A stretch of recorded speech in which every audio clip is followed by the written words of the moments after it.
जय हिंद दोस्तों, welcome to army super classes. This is Aryan Shukla. दोस्तों, आज की क्लास में हम प्रैक्टिस सेट सॉल्व करेंगे। यह practice set special police constable 2023 के लिए है। इस प्रैक्टिस सेट में ज्योग्राफी, हिस्ट्री और पॉलिटी के क्वेश्चन होंगे। ये सभी टॉप के क्वेश्चन होंगे, इंपॉर्टेंट क्वेश्चन है। ये सभी क्वेश्चन पुलिस कांस्टेबल की परीक्षाओं में पूछे हुए क्वेश्चन हैं। तो क्लास को ध्यान से देखिएगा एंड क्लास के अंत में अपना स्कोर ज़रूर बताइए कि आपके कितने क्वेश्चन आज निकले। आप लोग आंसर ज़रूर दीजिएगा। साथ में अगर आप लोग क्लास को बाद में देखते हैं तब भी आंसर दीजिएगा कमेंट बॉक्स में। दोस्तों, आज जितने भी क्वेश्चन होंगे ये सभी इंपॉर्टेंट क्वेश्चन होंगे। अभी मैंने आपको बताया था, इनमें जो एक्स्ट्रा फैक्ट बताए जाएँ उनको भी ध्यान से सुनिएगा, क्योंकि उनसे भी एग्जाम में क्वेश्चन पूछे जा सकते हैं। देखिएगा, सबसे पहले क्लास को लाइक करिए, अपने फ्रेंड ग्रुप सभी जगह शेयर कर दीजिएगा ताकि ज़्यादा से ज़्यादा लोग जुड़ सकें। और जो फ्रेंड इस चैनल पर नए हैं वो चैनल को सब्सक्राइब करेंगे, बेल आइकन को प्रेस कीजिए ताकि सभी नोटिफिकेशन आप तक पहुंच सकें। क्लास के अंत में अपना स्कोर ज़रूर बताइए कि आपके कितने क्वेश्चन आज निकले, और जो क्वेश्चन नया लगे तो उसे कॉपी में नोट डाउन कीजिएगा। चलिए शुरू करते हैं आज की क्लास। क्वेश्चन नंबर फर्स्ट के लिए आंसर करिए। इंपॉर्टेंट क्वेश्चन है, आपके एग्जाम में पूछा हुआ क्वेश्चन है। आपको बताना है उकाई परियोजना कहाँ स्थित है। बताइएगा, उकाई परियोजना भारत के किस राज्य में स्थित है। ऑप्शन नंबर ए मध्य प्रदेश में, ऑप्शन नंबर बी तेलंगाना में, ऑप्शन नंबर सी आंध्र प्रदेश में, या ऑप्शन नंबर डी गुजरात में। क्वेश्चन नंबर फर्स्ट के लिए आंसर करिए। आपको बताना है उकाई परियोजना कहाँ स्थित है। इसका right answer option number D होगा, गुजरात में। Yes, option number D correct answer है। दोस्तों, उकाई परियोजना गुजरात में स्थित है, इसलिए option number D correct answer होगा। अब यहाँ पर आपसे क्वेश्चन पूछे जा सकते हैं कि उकाई परियोजना ये किस नदी पर स्थित है। तो दोस्तों, उकाई परियोजना ताप्ती नदी पर स्थित है। एक क्वेश्चन और एग्जाम में पूछा जाता है कि सूरत ये गुजरात का शहर है, किस नदी के किनारे बसा है। तो दोस्तों, आप लोग याद रखिएगा, सूरत शहर ताप्ती नदी के किनारे स्थित है। क्वेश्चन नंबर फर्स्ट का option number D correct answer होगा। आगे बढ़ते हैं, क्वेश्चन नंबर 2 के लिए आंसर करिए। अच्छा क्वेश्चन है दोस्तों, भारत के किस राज्य को 5 नदियों की भूमि कहा जाता है। आपको बताना है भारत के किस राज्य को 5 नदियों की भूमि कहा जाता है। ऑप्शन इस प्रकार है, option number A Punjab, option number B Maharashtra, option number C Madhya Pradesh, या ऑप्शन नंबर डी केरल।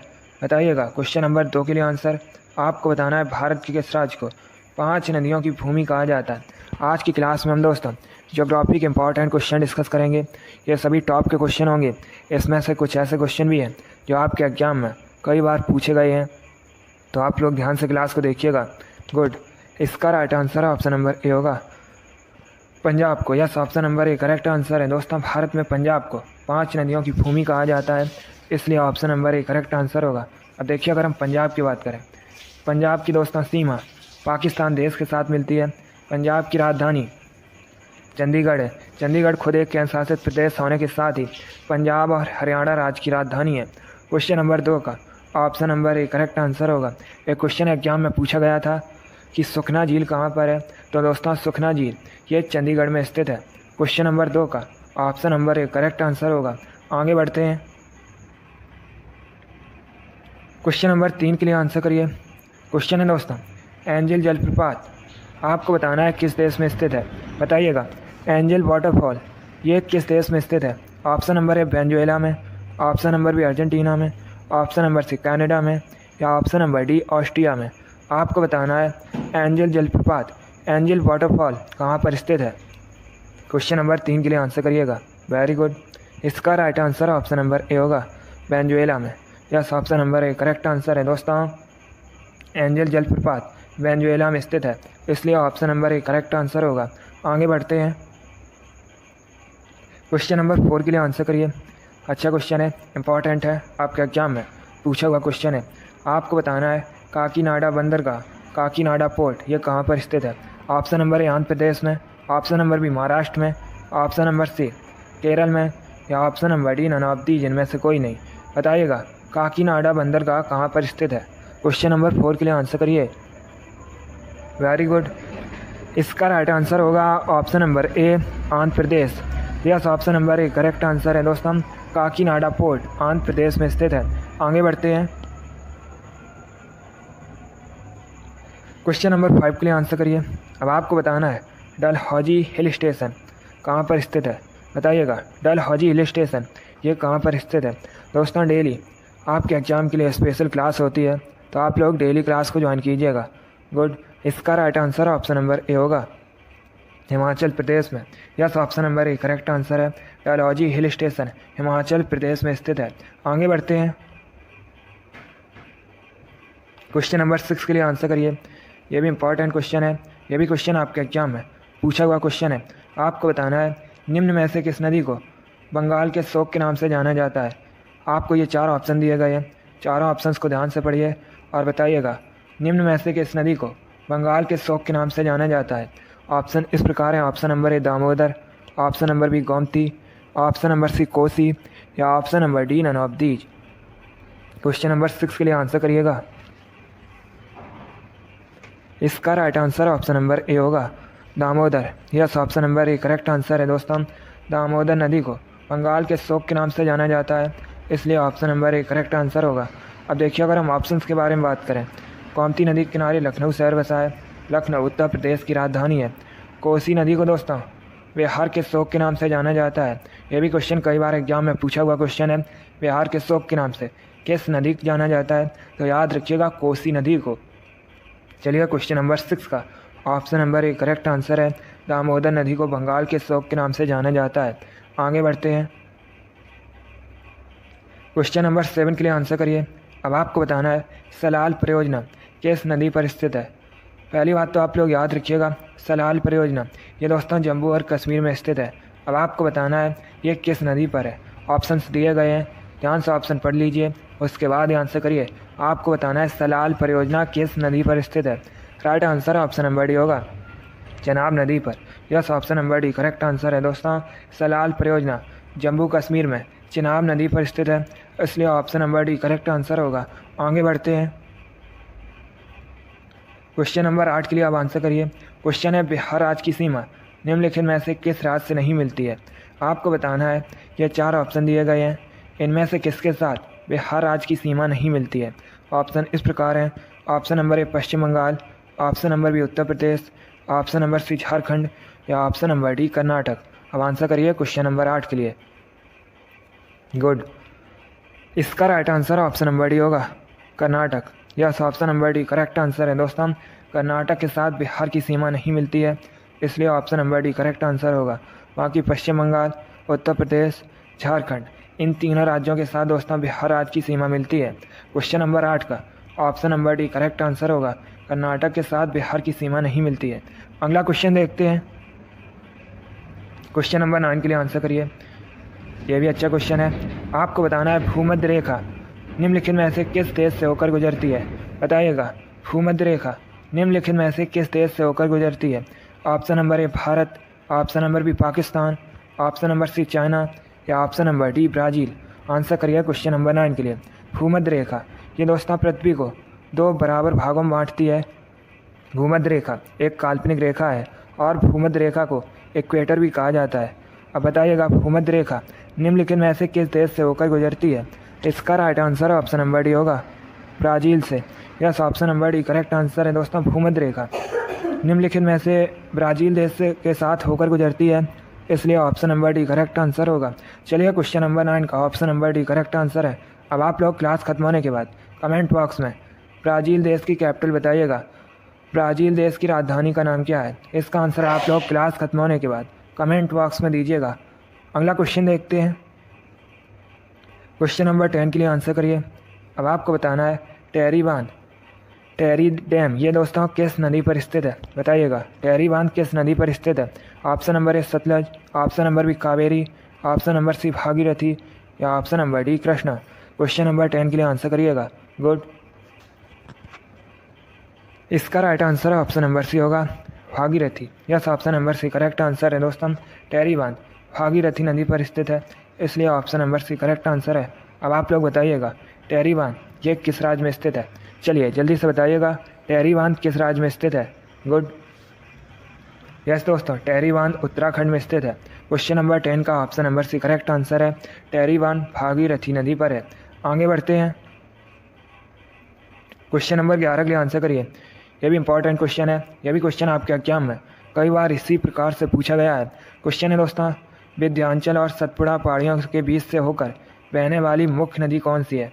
आपको बताना है विंध्याचल और सतपुड़ा पहाड़ियों के बीच से होकर बहने वाली मुख्य नदी कौन सी है? Option number A Narmada, option number B Godavari, option number C Kosi या ऑप्शन नंबर डी गोमती। चलिए क्वेश्चन नंबर 11 के लिए आंसर करिएगा। इसका right answer option number A होगा Narmada. Yes, option number A correct answer है दोस्तों। विंध्याचल और सतपुड़ा पहाड़ियों के बीच से होकर बहने वाली मुख्य नदी नर्मदा है, इसलिए option number A correct answer होगा। क्वेश्चन नंबर 11 का option number A Narmada correct answer होगा। अगला क्वेश्चन देखते हैं। क्वेश्चन नंबर 12 के लिए आंसर करिए।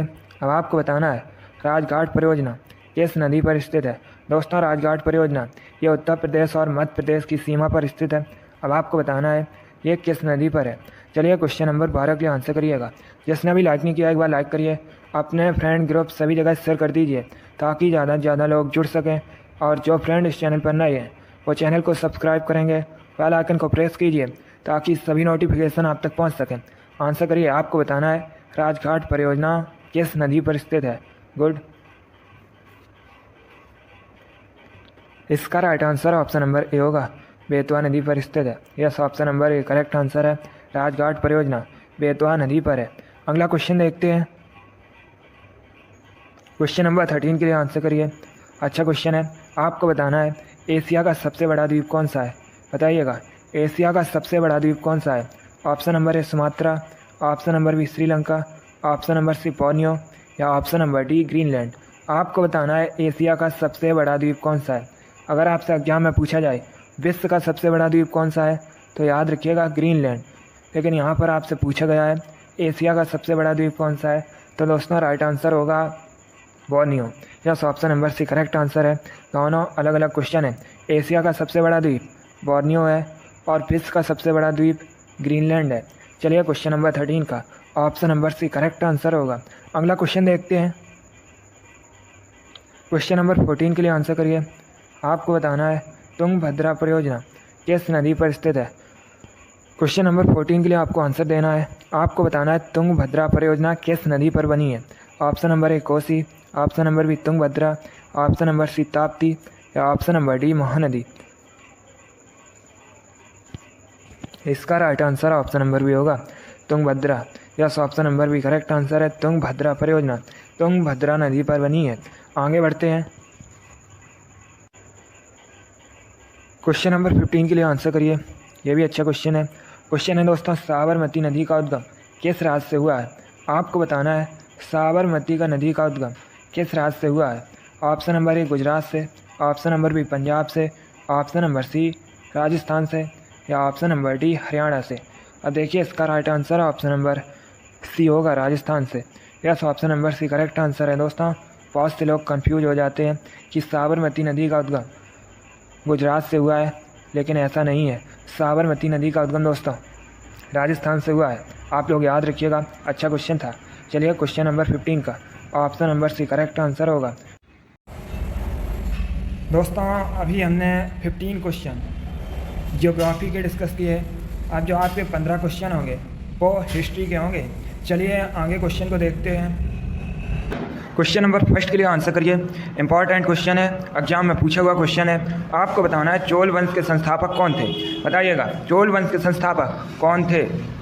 बहुत अच्छे। पहले आप लोग ध्यान से ऑप्शन पढ़िए, उसके बाद ही आंसर करिएगा। आपके एग्जाम में इसी प्रकार के क्वेश्चन पूछे जाते हैं। ये तो क्वेश्चन आपके एग्जाम में पूछा हुआ क्वेश्चन है। आपको बताना है चोल वंश के संस्थापक कौन थे। Very good.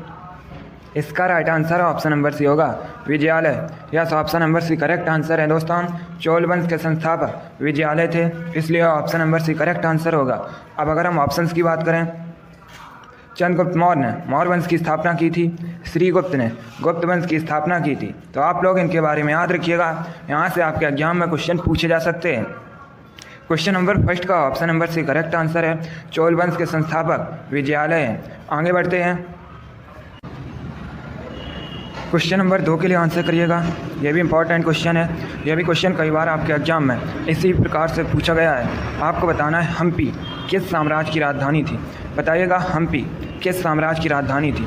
ऑप्शन नंबर ए बहमनी साम्राज्य, ऑप्शन नंबर बी विजयनगर साम्राज्य, ऑप्शन नंबर सी चालुक्य राजवंश या ऑप्शन नंबर डी चोल राजवंश। आंसर करिए क्वेश्चन नंबर 2 के लिए। आपको बताना है हम्पी किस साम्राज्य की राजधानी थी। वेरी गुड, इसका right answer option number B होगा विजयनगर साम्राज्य की। Yes, option number B correct answer है दोस्तों। हम्पी विजयनगर साम्राज्य की राजधानी थी, इसलिए option number B correct answer होगा। एक क्वेश्चन और एग्जाम में पूछा जाता है कि हम्पी, ये तो दोस्तों विजयनगर साम्राज्य की राजधानी थी, विजयनगर साम्राज्य की स्थापना किसने की थी। तो याद रखिएगा हरिहर और बुक्का नामक 2 भाइयों ने दोस्तों विजयनगर साम्राज्य की स्थापना की थी। क्वेश्चन नंबर 2 का option number B correct answer होगा। आगे बढ़ते हैं, क्वेश्चन नंबर 3 के लिए आंसर करिए। अब आपको बताना है किस मुगल बादशाह को लंपट मूर कहा जाता है। आपको बताना है निम्न में से किस मुगल बादशाह को लंपट मूर कहा जाता है। ऑप्शन नंबर ए अकबर को, ऑप्शन नंबर बी हुमायूं को, option number C Jahandar Shah को, या ऑप्शन नंबर डी शाहजहां को। आपको बताना है किस मुगल बादशाह को लंपट मूर कहा जाता है। इसका right answer option number C होगा जहांदार शाह को। Yes, option number C correct answer है दोस्तों, जहांदार शाह को लंपट मूर कहा जाता है। आगे बढ़ते हैं, क्वेश्चन नंबर 4 के लिए आंसर करिए। यह भी इंपॉर्टेंट क्वेश्चन है, यह भी क्वेश्चन आपके एग्जाम में कई बार इसी प्रकार से पूछा गया है। अब आपको बताना है मौर्य वंश का अंतिम सम्राट कौन था। बताइएगा मौर्य वंश का अंतिम सम्राट कौन था। Good, option number A Chandragupta Maurya, option number B Ashoka, option number C Priyadrath, या ऑप्शन नंबर डी शिशुनाग। आपको बताना है मौर्य वंश का अंतिम सम्राट कौन था। इसका right answer option number C होगा Priyadrath. Yes, option number C correct answer है, प्रियद्रथ मौर्य वंश का अंतिम सम्राट था, इसलिए option number C correct answer होगा। अब दोस्तों अगर आपसे पूछा जाए कि मौर्य वंश की स्थापना किसने की थी, तो याद रखिएगा चंद्रगुप्त मौर्य ने मौर्य वंश की स्थापना की थी। चंद्रगुप्त मौर्य के गुरु थे दोस्तों चाणक्य। चाणक्य को विष्णुगुप्त और कौटिल्य के नाम से भी जाना जाता है। एक क्वेश्चन और एग्जाम में पूछा जाता है कि अर्थशास्त्र नामक ग्रंथ की रचना किसने की थी, तो याद रखिएगा चाणक्य ने। क्वेश्चन नंबर 4 का option number C correct answer है, मौर्य वंश का अंतिम सम्राट प्रियद्रथ था। आगे बढ़ते हैं, क्वेश्चन नंबर 5 के लिए आंसर करिए। क्वेश्चन है निम्न में से किस स्थान पर सिकंदर की मृत्यु हुई। आपको बताना है सिकंदर की मृत्यु कहाँ पर हुई थी। चलिए क्वेश्चन नंबर 5 के लिए आंसर करिएगा। दोस्तों आज की क्लास में हम हिस्ट्री के इंपॉर्टेंट क्वेश्चन डिस्कस करेंगे। ये सभी टॉप के क्वेश्चन होंगे। इनमें से कुछ ऐसे क्वेश्चन भी हैं जो आपके एग्जाम में कई बार इसी प्रकार से पूछे गए हैं, तो आप लोग ध्यान से क्लास को देखिएगा। इसका राइट आंसर क्या होगा। आपको बताना है निम्न में से किस स्थान पर सिकंदर की मृत्यु हुई थी। इसका right answer option number C होगा बेबीलोन में। Yes, option number C correct answer है दोस्तों, बेबीलोन में सिकंदर की मृत्यु हुई थी, इसलिए option number C correct answer होगा। क्वेश्चन नंबर 5 का option number C correct answer है।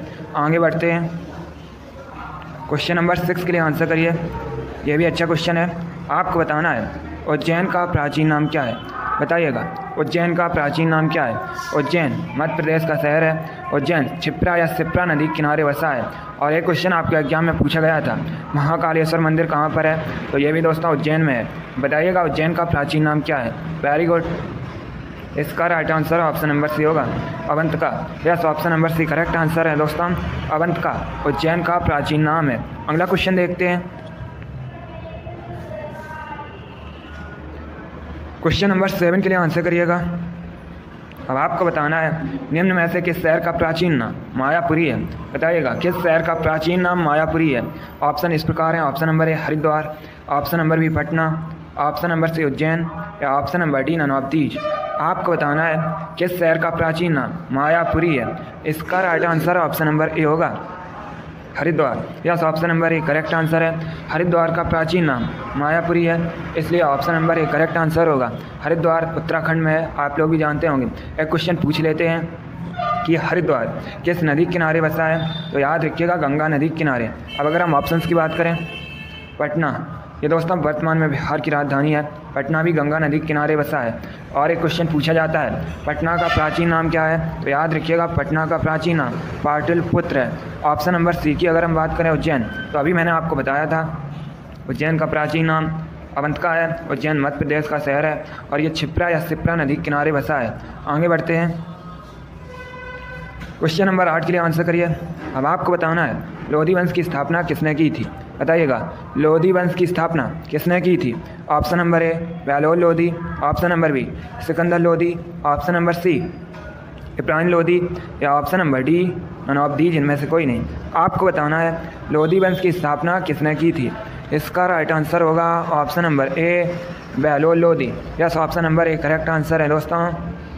लोदी वंश की स्थापना बहलोल लोदी ने की थी, इसलिए option number A correct answer होगा। अब यहाँ पर आपसे क्वेश्चन और पूछ सकते हैं कि लोदी वंश का अंतिम शासक कौन था, तो याद रखिएगा इब्राहिम लोदी लोदी वंश का अंतिम शासक था। अगला क्वेश्चन देखते हैं। क्वेश्चन नंबर 9 के लिए आंसर करिएगा। आपको बताना है कैसे ईरान का नेपोलियन कहा जाता है। बताइएगा ईरान का नेपोलियन किसे कहा जाता है। जिसने अभी लाइक नहीं किया एक बार लाइक करिए, अपने फ्रेंड ग्रुप सभी जगह शेयर कर दीजिएगा ताकि ज़्यादा से ज़्यादा लोग जुड़ सकें। और जो फ्रेंड इस चैनल पर नए हैं वो चैनल को सब्सक्राइब करेंगे, बेल आइकन को प्रेस कीजिए ताकि सभी नोटिफिकेशन आप तक पहुंच सकें। डेली आपकी क्लास होती है स्पेशल आपके एग्जाम के लिए, तो आप लोग डेली क्लास को ज्वाइन कीजिएगा। आपको बताना है किसे ईरान का नेपोलियन कहा जाता है। Right answer option number A होगा नादिर शाह को। Yes, option number A correct answer है दोस्तों। नादिर शाह को ईरान का नेपोलियन कहा जाता है, इसलिए option number A correct answer होगा। अब आपसे एग्जाम में पूछ सकते हैं कि भारत का नेपोलियन किसे कहते हैं, तो समुद्रगुप्त को दोस्तों भारत का नेपोलियन कहा जाता है। आगे बढ़ते हैं। क्वेश्चन नंबर 10 के लिए आंसर करिएगा। आपको बताना है रानी लक्ष्मीबाई का मूल नाम क्या था। बताइएगा रानी लक्ष्मीबाई का मूल नाम क्या था। रानी लक्ष्मीबाई, इन्होंने दोस्तों 1857 की क्रांति में महत्वपूर्ण भूमिका निभाई थी। एक क्वेश्चन आपके एग्जाम में पूछ लेते हैं कि रानी लक्ष्मीबाई का समाधि स्थल कहाँ पर स्थित है, तो ये दोस्तों मध्य प्रदेश के ग्वालियर में स्थित है। अब बताइएगा रानी लक्ष्मीबाई का मूल नाम क्या था। Right answer option number B होगा Manikarnika. Yes, option number B correct answer है दोस्तों। रानी लक्ष्मीबाई का मूल नाम मणिकर्णिका था। और अगर आपसे पूछा जाए रानी लक्ष्मीबाई के बचपन का नाम क्या था, तो रानी लक्ष्मीबाई के बचपन का नाम मनु था। चलिए क्वेश्चन नंबर 10 का option number B correct answer होगा। आगे बढ़ते हैं। क्वेश्चन नंबर 11 के लिए आंसर करिएगा। आपको बताना है बंगाल विभाजन किस वायसराय के समय में हुआ था। पहली बात तो आप लोग याद रखिएगा बंगाल विभाजन कब हुआ था। 1905 में हुआ था, 1905 में हुआ था। अब बताइएगा किस वायसराय के समय में हुआ था। चलिए क्वेश्चन नंबर 11 के लिए आंसर करिएगा। यह भी इंपॉर्टेंट क्वेश्चन है, यह भी क्वेश्चन आपके एग्जाम में पूछा हुआ क्वेश्चन है। गुड, इसका right answer option number C होगा Lord Curzon. Yes, option number C correct answer है। बंगाल विभाजन लॉर्ड कर्जन के समय में हुआ था, इसलिए option number C correct answer होगा। कब हुआ था? 1905 में। आगे बढ़ते हैं। क्वेश्चन नंबर 12 के लिए आंसर करिएगा। अच्छा क्वेश्चन है। आपको बताना है राजा राम मोहन राय को युगदूत किसने कहा था। बताइएगा राजा राम मोहन राय को युगदूत किसने कहा था। Option number A Mahatma Gandhi, option number B Subhash Chandra Bose, option number C Jawaharlal Nehru या option number D none of the, जिनमें से कोई नहीं। आपको बताना है राजा राम मोहन राय को युगदूत किसने कहा था। Right answer option number B होगा सुभाष चंद्र बोस ने। Yes, option number B correct answer है दोस्तों। राजा राम मोहन राय को युगदूत सुभाष चंद्र बोस ने कहा था, इसलिए option number B correct answer होगा। अब देखिए अगर दोस्तों हम राजा राम मोहन राय की बात करें, इन्होंने ब्रह्म समाज की स्थापना की थी। कहाँ पर की थी? तो ये दोस्तों कोलकाता में की थी। एक क्वेश्चन और एग्जाम में पूछा जाता है राजा राम मोहन राय ने ब्रह्म समाज की स्थापना कब की थी, तो याद रखिएगा 1828 में। अब दोस्तों अगर हम सुभाष चंद्र बोस की बात करें, सुभाष चंद्र बोस, वैसे आपके एग्जाम में क्वेश्चन पूछा गया था कि फॉरवर्ड ब्लॉक की स्थापना किसने की थी, तो याद रखिएगा सुभाष चंद्र बोस ने। और कब की थी? तो ये की थी दोस्तों 1939 में। इतना आप लोग याद रखिएगा, एग्जाम में पूछे जा सकते हैं यहाँ से क्वेश्चन। क्वेश्चन नंबर 12 का option number B correct answer होगा। आगे बढ़ते हैं। क्वेश्चन नंबर 13 के लिए आंसर करिए। अब आपको बताना है निम्न में से किसे मिनी हड़प्पा के नाम से जाना जाता है। बताइएगा किसे मिनी हड़प्पा के नाम से जाना जाता है। ऑप्शन नंबर ए मोहनजोदड़ो को, ऑप्शन नंबर बी कालीबंगन को, ऑप्शन नंबर सी लोथल को या ऑप्शन नंबर डी रंगपुर को। आपको बताना है किसे मिनी हड़प्पा के नाम से जाना जाता है। चलिए क्वेश्चन नंबर 13 के लिए आंसर करिएगा। अच्छा क्वेश्चन है, थोड़ा सा कठिन है बट आप लोग आंसर दीजिए। गुड, आपको बताना है किसे मिनी हड़प्पा के नाम से जाना जाता है। Right answer option number C होगा लोथल को। Yes, option number C correct answer है दोस्तों, लोथल। इसे मिनी हड़प्पा के नाम से भी जानते हैं। आगे बढ़ते हैं। क्वेश्चन नंबर 14 के लिए आंसर करिएगा। अच्छा क्वेश्चन है, सभी लोग आंसर करिए क्वेश्चन नंबर 14 के लिए। क्वेश्चन है दोस्तों गांधी इरविन समझौता किस सन में हुआ था। चलिए बताइएगा गांधी इरविन समझौता ये किस सन में हुआ था।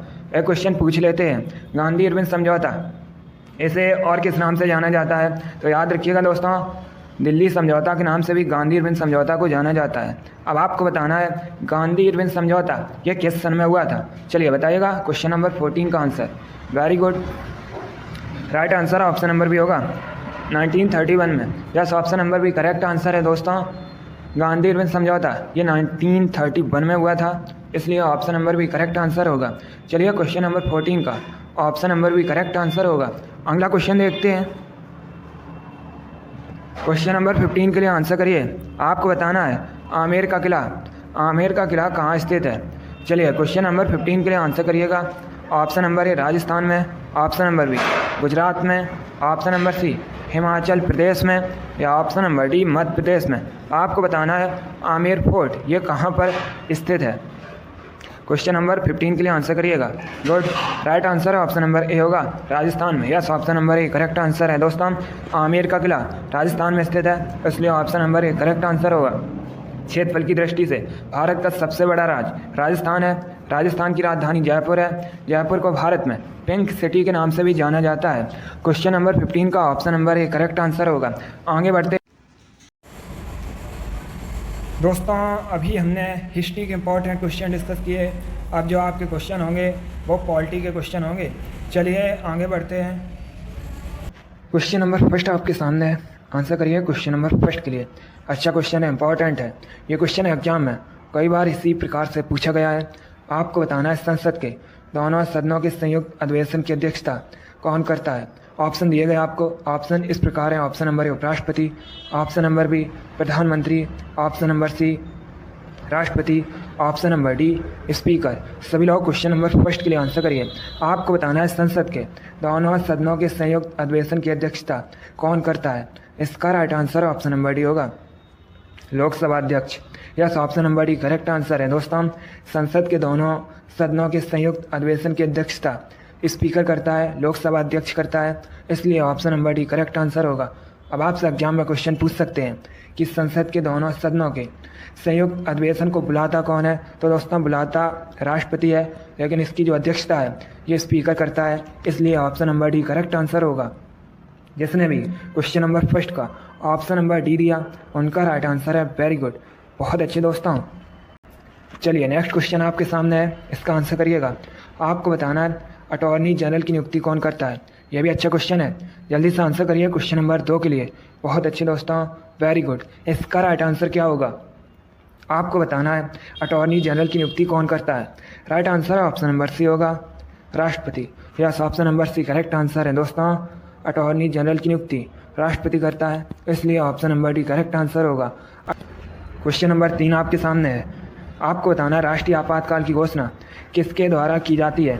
सभी लोग क्वेश्चन नंबर 3 के लिए आंसर करिए। दोस्तों आप लोग ध्यान से ऑप्शन पढ़िए, उसके बाद ही आंसर दीजिएगा। देखिए आपके एग्जाम में इसी प्रकार के क्वेश्चन पूछे जाते हैं। इनमें से कुछ ऐसे क्वेश्चन भी हैं जो एग्जाम में कई बार पूछे गए हैं, इसीलिए सभी लोग क्लास को ध्यान से देखिएगा। आपको बताना है राष्ट्रीय आपातकाल की घोषणा किसके द्वारा की जाती है। ऑप्शन दिए गए हैं, आप लोग ध्यान से ऑप्शन पढ़िए, उसके बाद ही आंसर दीजिएगा। इसका राइट आंसर है ऑप्शन नंबर सी होगा राष्ट्रपति। Yes, option number C correct answer है दोस्तों। राष्ट्रीय आपातकाल की घोषणा राष्ट्रपति द्वारा की जाती है, इसलिए option number C correct answer होगा।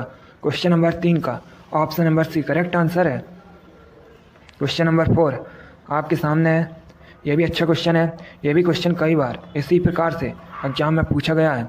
आपको बताना है उच्च सदन किसे कहा जाता है। सभी लोग क्वेश्चन नंबर 4 के लिए आंसर करिए। ऑप्शन दिए गए ऑप्शन इस प्रकार हैं।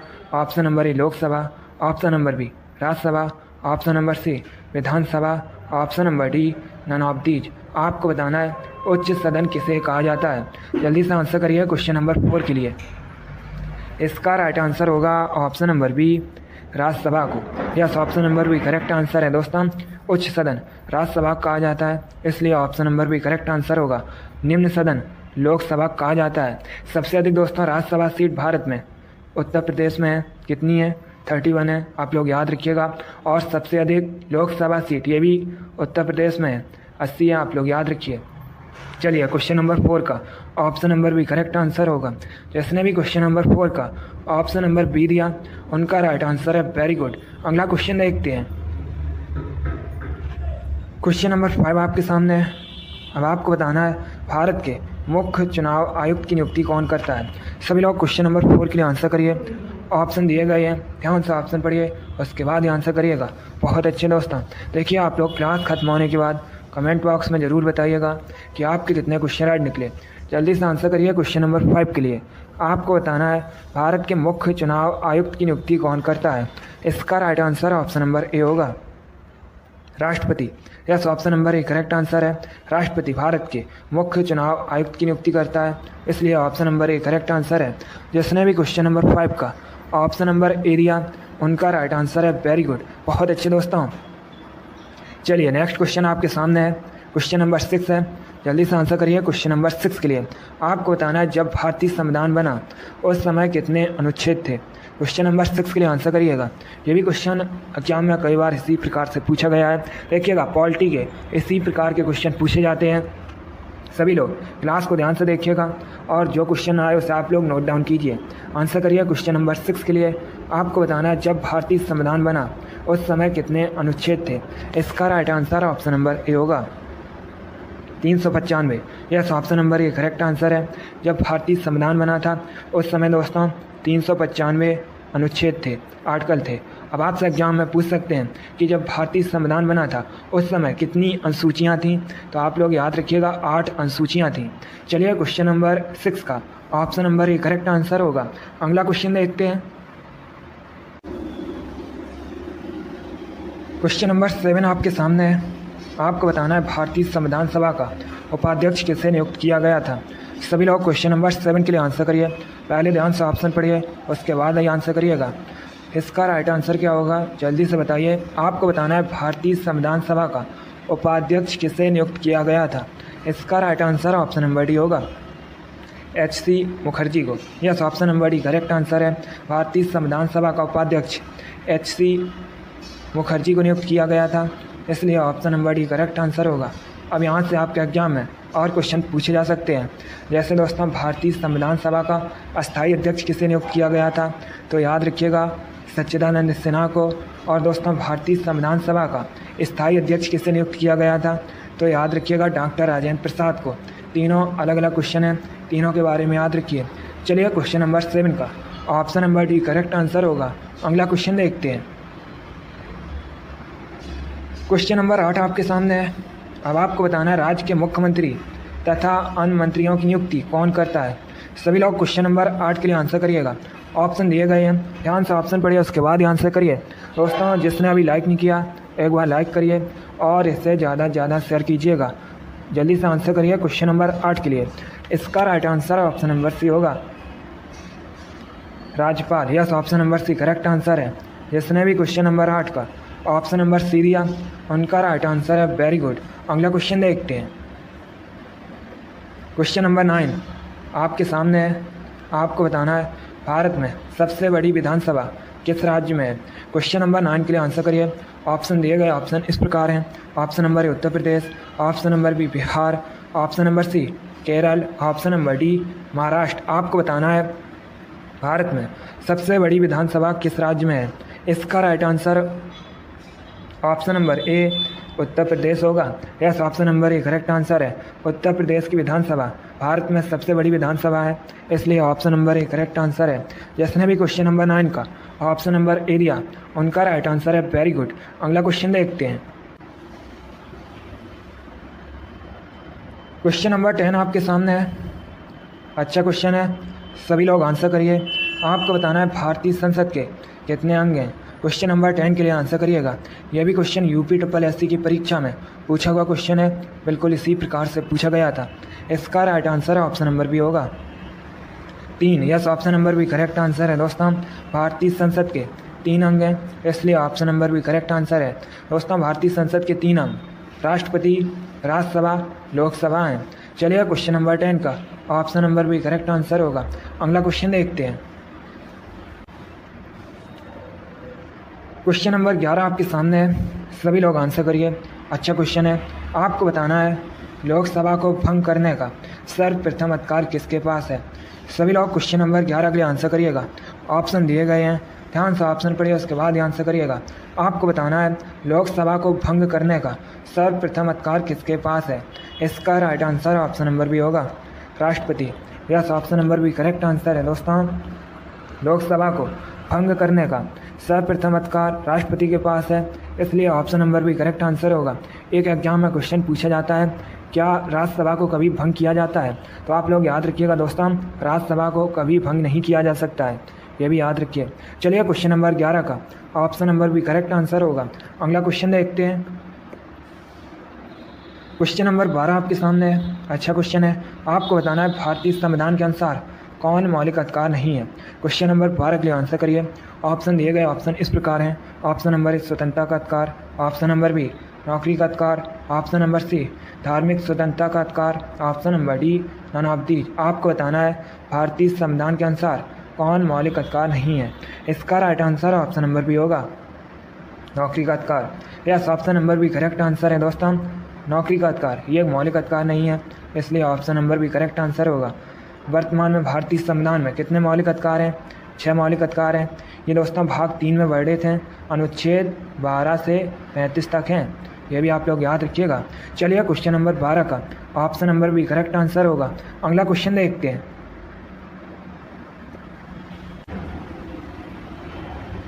क्वेश्चन नंबर 13 आपके सामने है। आपको बताना है भारत के उपराष्ट्रपति किसके द्वारा चुने जाते हैं। सभी लोग आंसर करिए क्वेश्चन नंबर 13 के लिए।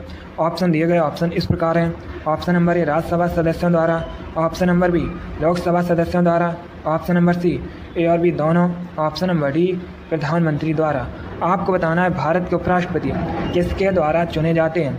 सभी लोग जल्दी से आंसर करिए। अच्छा क्वेश्चन है, इसका right answer option number C होगा, ए और बी दोनों। Yes, option number C correct answer है दोस्तों।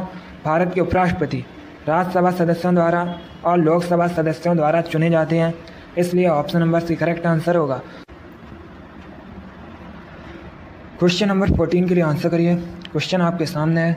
आपको बताना है कोई व्यक्ति भारत के राष्ट्रपति के पद पर कितनी बार चुना जा सकता है। सभी लोग क्वेश्चन नंबर 14 के लिए आंसर करिए। आप लोग ध्यान से ऑप्शन पढ़िए, उसके बाद ही आंसर करिएगा। बहुत अच्छे दोस्तों, इसका right answer option number D होगा, कोई सीमा नहीं है। Yes, option number D correct answer है। कोई व्यक्ति भारत के राष्ट्रपति के पद पर कितनी बार चुना जा सकता है, इसकी कोई सीमा नहीं है, इसलिए option number D correct answer होगा। चलिए अगला क्वेश्चन देखते हैं। क्वेश्चन नंबर 15 आपके सामने है। आपको बताना है अरुणाचल प्रदेश में राज्यसभा की कितनी सीट्स हैं। सभी लोग क्वेश्चन नंबर 15 के लिए आंसर करिए। यह भी क्वेश्चन यूपी SSC की परीक्षा में पूछा हुआ क्वेश्चन है, बिल्कुल इसी प्रकार से पूछा गया था। इसका right answer option number D होगा, 1। Yes, option number D correct answer है। अरुणाचल प्रदेश में राज्यसभा सीट 1 है, इसलिए। चलिए दोस्तों, आज की क्लास में हमने प्रैक्टिस सेट सॉल्व किया स्पेशल पुलिस कांस्टेबल के लिए, जिसमें आपके 45 क्वेश्चन थे हिस्ट्री, पॉलिटी, ज्योग्राफी के। आई होप आप सभी को ये क्वेश्चन समझ आए होंगे। सो क्लास को लाइक करिए, शेयर करिए।